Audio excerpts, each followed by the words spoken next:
آج کل طرح طرح کے مسائل ہیں، کہیں سیلابی صورتحال ہے، بیچارے کہیں کتنی اموات ہو گئیں جگہ جگہ. اللہ تعالی ہم سب کی حفاظت فرمائے. وما اصابکم من مصیبت فبما کسبت ایدیکم ویعفو عن کثیر. جو تم کو مصیبت پہنچتی ہے وہ تمہارے کرتوتوں کی وجہ سے پہنچتی، اور اکثر کو اللہ معاف کر دیتا ہے، اکثر کو اللہ معاف کر دیتا ہے. تو مصیبتیں آتی ہیں ہمارے گناہوں کی وجہ سے، ہمارے گناہوں کی وجہ سے یہ مصیبتیں آ رہی ہیں. بلائیں تیر فلک کما ہے، چلانے والا شہنشاہ ہے. شہنشاہ یعنی بادشاہوں کا بادشاہ، اسی کے زیر قدم اما ہے اور کوئی مفر نہیں ہے. مخلوق کے عجز کو اور خدا کی قدرت کو سوچنا، اس سے توحید مضبوط ہو جاتی ہے. مخلوق کے عجز کو سوچیں، مخلوق عاجز ہے.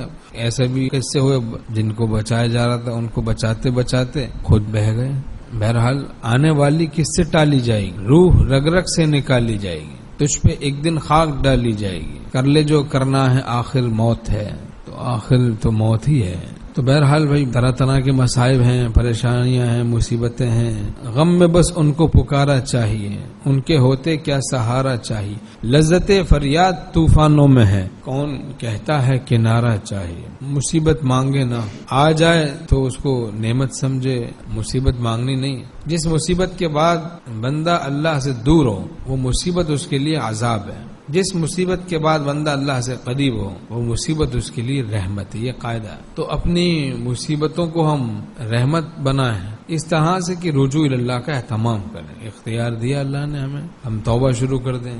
معلوم نہیں کیوں پریشانی آ رہی، کیوں مصیبت، کیوں کرتے رہتے ہیں. ارے بھائی طالب علم خوب جانتا ہے کہ میرے نمبر اتنے کیوں آئے ہیں. جو لکھ کے آیا ہے وہی گھر میں کتنی باتیں بنائیں، لیکن سمجھنے والے سمجھ جاتے ہیں کہ اس نے کیا کیا، ظالم نے جو کیا وہی اتنے ہی ویسے ہی نمبر آئے ہیں. کہ جناب میں نے تو بالکل سارے سوال حل کیے ہیں، سارے ہی الٹے کیے ہیں، غلط حل کی، فیل ہو گیا بیچارہ. کہتے میں تو میں 3 گھنٹے تک لکھتا ہی رہا.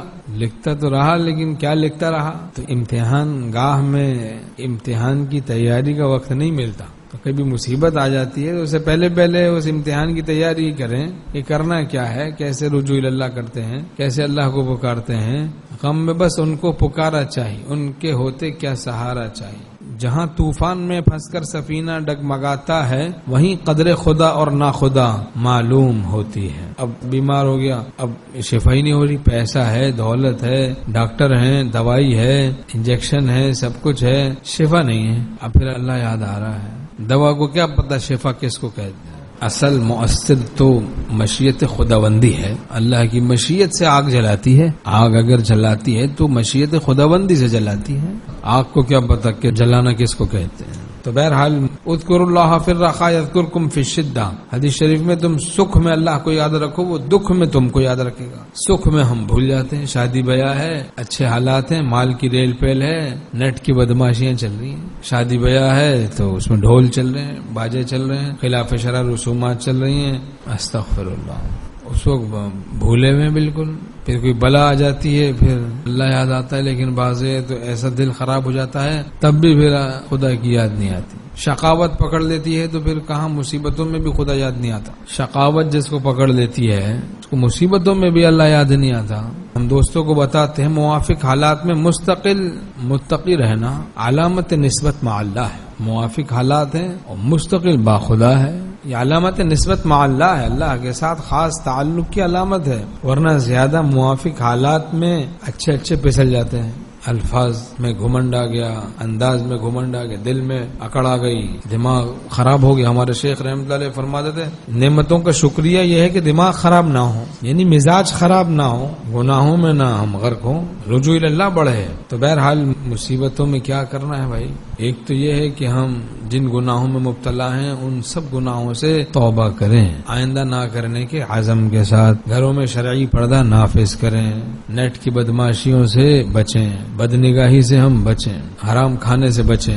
جس گناہ میں بھی جو مبتلا ہے اس سے توبہ کریں، نماز قضا کرنے سے بچیں، جماعت چھوڑنے سے بچیں، بد اخلاقی سے بچیں، اور استغفار کا اہتمام کریں. استغفار اس سے عذاب سے حفاظت ہوتی. وما كان الله ليعذبهم وانت فيهم وما كان الله معذبهم وهم يستغفرون. جب تک یہ نبی آپ ان میں موجود ہیں ہم ان کو عذاب نہیں دیں گے، اور جب تک یہ لوگ استغفار کرتے رہیں گے ہم ان کو عذاب نہیں دیں گے. تو عذاب سے حفاظت کا زبردست ذریعہ استغفار کا اہتمام. اللہ سے معافی مانگے، ہم لوگ استغفار کرتے رہے، یا اللہ معاف فرما دے، یا اللہ معاف فرما دے. ہمارے شیخ دامت برکاتہ تم نے فرمایا ہم تو نعرہ استغفار لگاتے رہتے ہیں. تو بہرحال مصیبتیں آئیں تو بھائی کیا کریں؟ ہم توبہ کریں، استغفار کریں، اللہ کے حضور میں معافی مانگیں، رجوع اللہ کا اہتمام کریں اور دعا کریں. دعا مانگنے والا محروم نہیں رہتا، ڈرنے والا محفوظ رہتا ہے عذاب سے. ڈرنے کا طریقہ تقوی ہے، اللہ سے ڈرنے کا طریقہ گناہوں سے بچنا تقوی. تو تقوی کا اہتمام کریں.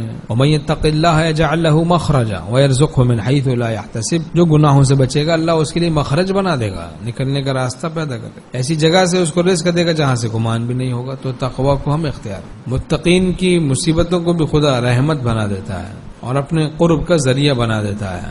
والعاقبۃ للمتقین، انجام متقین ہی کے حق میں ہوگا. ان اللہ مع المنکسرۃ قلوبہم، اللہ ان کے ساتھ ہے جن کے دل ٹوٹے ہوئے. ان اللہ مع الذین اتقوا، حق تعالی فرماتے ہیں اللہ تقوی والوں کے ساتھ ہے. ان اللہ مع الصابرین، اللہ صبر کرنے والوں کے ساتھ ہے. ان اللہ یحب المتقین، اللہ متقین سے محبت کرتا ہے. واللہ ولی المتقین، اللہ متقین کا دوست ہے. اللہ ولی الذین آمنوا، اللہ ایمان والوں کا دوست ہے. اور درود شریف کا اہتمام کریں اور صدقے کا اہتمام کریں. صدقہ بلاؤں کو دفع کرتا ہے.